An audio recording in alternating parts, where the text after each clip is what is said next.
This is the story of the big fat worm, adapted by the book by Nancy Van Laan.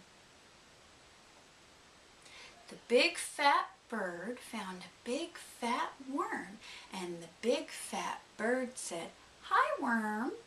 And the big fat worm said, "Hi, bird." And the big fat bird said, "I'm going to eat you up."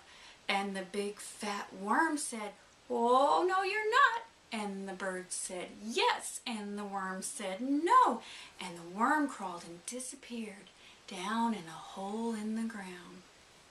Well, along came a big fat cat. And the big fat cat said, "Hi, bird." And the big fat bird said, "Hi, cat." And the big fat cat said, "I'm going to eat you up." And the big fat bird said, "Oh, no, you're not." And the cat said, "Yes." And the bird said, "No."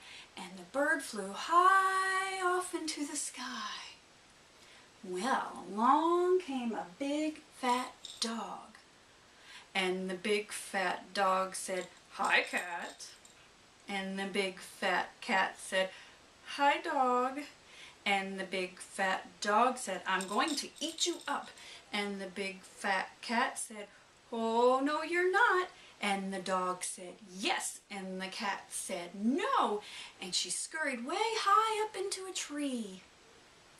Well, the big fat dog ran all the way home, and he dug until he pulled up a bone, and he chewed and he chewed and he chewed.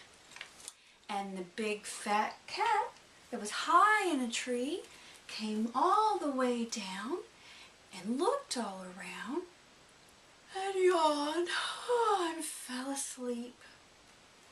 And the bird that flew way up into the sky flew round and around until she came down to the ground and looked all around and saw something big, something fat, something round. And the big fat bird said, "Hi, worm." And that's the story of the big fat worm.